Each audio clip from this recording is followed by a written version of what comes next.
Saluto gentili amici e amiche alla visione all'ascolto, audio giornale del Friuli Venezia Giulia. Apriamo con i dati relativi al Covid-19 in regione. Sono stati 736 nuovi contagi, di cui 10,71% dei 6.870 tamponi eseguiti, 25 decessi da Covid. Lo ha comunicato il vice governatore con delega alla salute Riccardo Riccardi.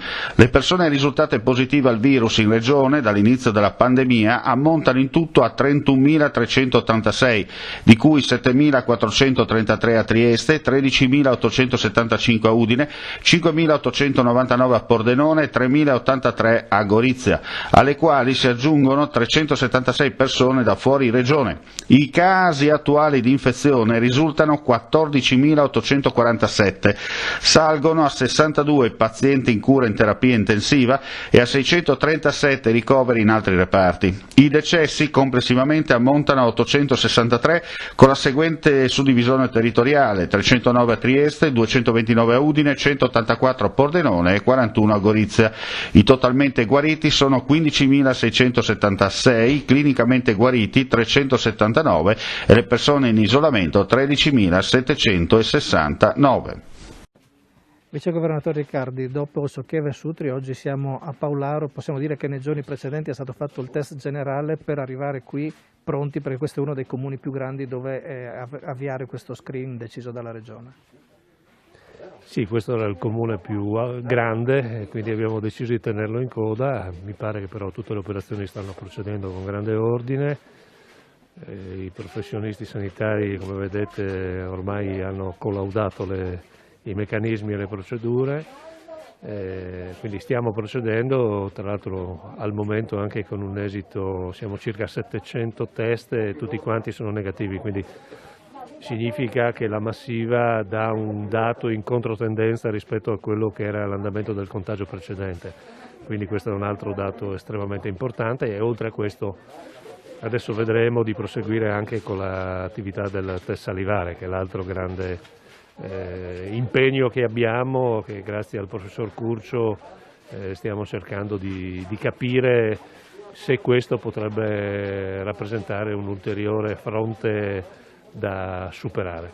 Ecco, vogliamo spiegare nei dettagli in cosa consiste questo test salivare e quali potrebbero essere le novità che apporta questo test che stiamo provando per la prima volta qui in questa circostanza?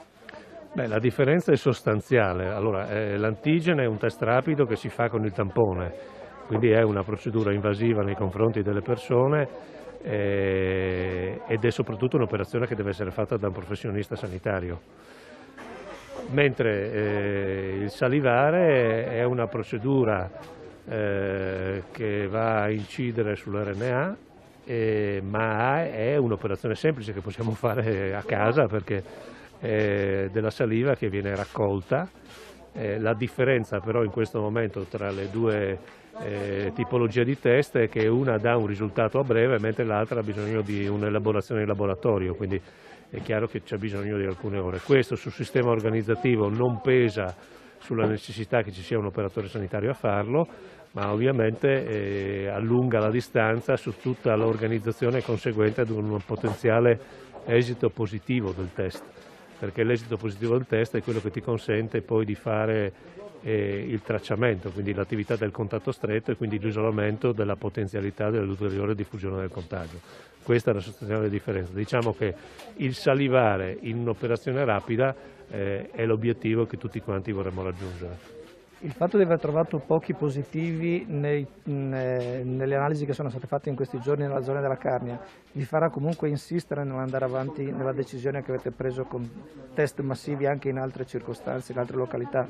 Questo vedremo intanto l'andamento del contagio sugli ultimi dati e cercheremo di capire se ci sono dei comuni che presentano valori elevati.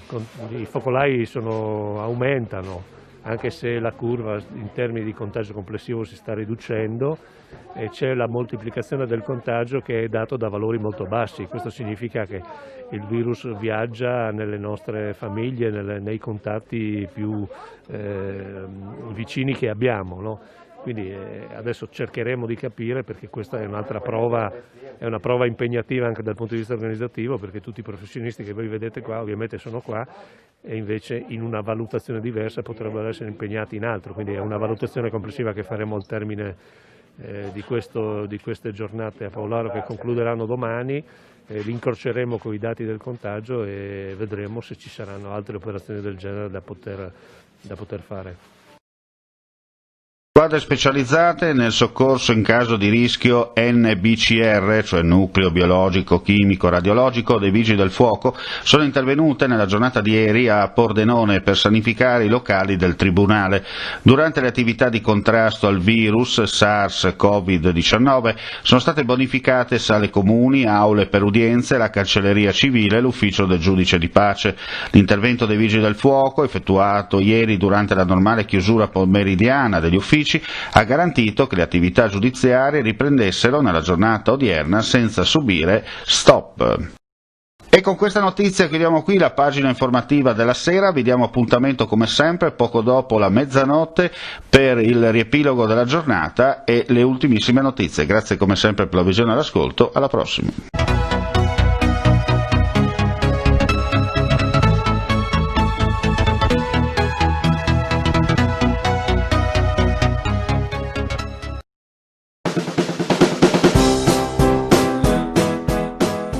Claudine, il nuovo locale alla moda, nato a Cormons, dove la tradizione, il servizio e la qualità si fonde in un unico progetto, Claudine.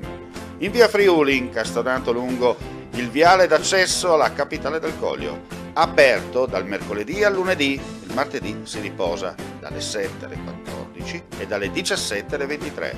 Claudine, locale per palati fini e buongustai, dove si mangia, si beve e si respira Bird, Coglio e Quay.